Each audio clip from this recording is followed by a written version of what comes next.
ఆదిలాబాద్ జిల్లాను సీజనల్ వ్యాధులు వణికిస్తున్నాయి. బోధ్ మండలంలో కలరా వ్యాధి కలకలం సృష్టిస్తుంది. రోగుల బంధువులకు కూడా వ్యాధులు సోకి ప్రజలు భయభ్రాంతులకు గురవుతున్నారు. ఆదిలాబాద్ జిల్లా బోధ్ మండలంలో కలరా వ్యాధి కలకలాన్ని సృష్టిస్తోంది. బోధ్ మండల కేంద్రంతో పాటు మొదటగా వ్యాధి లక్షణాలు ప్రారంభమైన పొచ్చేరా, కౌట, కుచిలాపూర్, ధన్నూర్ గ్రామాలతో పాటు చుట్టుపక్కల గ్రామాలతో ఇచ్చోడ మండలం చించోలి గ్రామంలో సైతం డయేరియా బారిన పడి మంగళవారం సాయంత్రం గిరిజన మహిళ రేణుబాయ్ పీహెచ్సీలో చికిత్స పొందుతూ మృతి చెందింది. బోధ్ తాలూకా సివిల్ ఆసుపత్రిలో రోజురోజుకు వ్యాధిగ్రస్తుల సంఖ్య పెరుగుతూ వస్తుంది. ప్రభుత్వం ఇప్పటికైనా మేల్కొనకపోతే పెను ప్రమాదమేనని స్థానికులు అంటున్నారు. ఆసుపత్రిలో ఇప్పటివరకు వచ్చిన దాదాపు 1300 మంది రోగుల్లో 80% అతిసారంతో వచ్చినవారే. కానీ అతిసారంతో 3 రోజులైనా ఆ రోగులకు వ్యాధి తీవ్రత తగ్గకపోవడంతో మరియు వీరి ద్వారా బంధువులకు సైతం వ్యాధి సోకడంతో కలరా వ్యాధి అనే ఆందోళన రోగుల్లో వ్యక్తమవుతుంది. వైద్యులు సైతం దీన్ని అంగీకరిస్తున్నారు. ఇప్పటికే బోధ్లో సోకిన కలరా వ్యాధి జిల్లాలో దుమారం రేపుతోంది. అసలైతే వానాకాలంలో సీజనల్ వ్యాధులు, అతిసారం, మలేరియా, డెంగ్యూ వ్యాధులు ప్రబలే జిల్లాల్లో తాజాగా కలరా వ్యాధి సోకడంతో ప్రజల్లో భయాందోళన రేకెత్తిస్తోంది. ఇప్పటికే బోధ్ తాలూకా ఆసుపత్రి రోగులతో చిన్న పెద్ద తేడా లేకుండా నిండిపోయి ప్రాణాలను గుప్పెట్లో పెట్టుకుని కాలం వెళ్లదీస్తున్నారు. ఒక కుటుంబంలో వ్యాధి సంక్రమించిన రోగితో ఆసుపత్రిలో ఉన్న బంధువులకు సైతం అంటువ్యాధి ద్వారా సంక్రమించి వారు కూడా మంచం పట్టుతుండటంతో ప్రజల్లో మరింత భయానక పరిస్థితి నెలకొంది.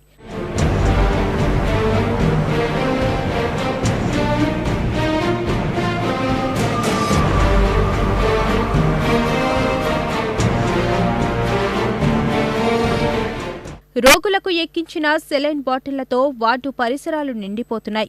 2 రోజుల క్రితం వరకు చివరి దశలో ఉన్న డయేరియాగా భావించిన వైద్యాధికారులు ఇప్పుడు ఇవి కలరా వ్యాధి లక్షణాలేనని భావించినప్పటికీ ఇప్పటికే సరైన నిర్ధారణ కోసం రోగుల మల పరీక్షలను, శాంపిళ్లను జిల్లా వైద్యాధికారి సూచన మేరకు టెస్ట్ల కోసం పంపించామని, దాని రిపోర్ట్ రాగానే ఖచ్చితంగా కలరా వ్యాధి అని నిర్ధారిస్తామని వైద్యులు సూచిస్తున్నారు.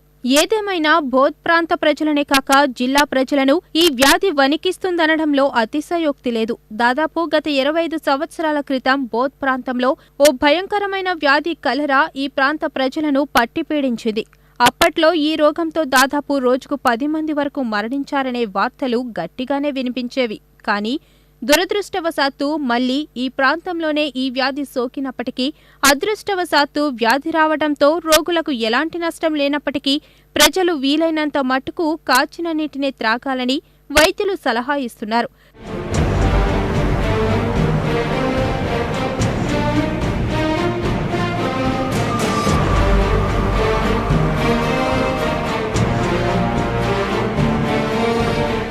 కలరాకు గల కారణాలను వైద్యులను సంప్రదించగా ముఖ్యంగా నీటి కాలుష్యం వల్లే అనడం, బోధ్ ప్రాంతంలో గత 3 సంవత్సరాల నుండి వర్షాలు సరిగా కురియకపోవడంతో భూగర్భ జలాలు అడుగంటిపోయాయి. ఈ సంవత్సరం వర్షాలు కరుణించి సమృద్ధిగా కురిశాయి. అంటే భూగర్భ జలాలు నిండటంతో నీరు అంతర్భాగంలో కలుషితమైన నీటిని బోర్ల ద్వారా ప్రజలు వంటకాలలో, త్రాగునీటికి వాడటం వలనే ముఖ్యంగా ఈ సమస్య ఎదురైందని వైద్యులు సూచిస్తున్నారు.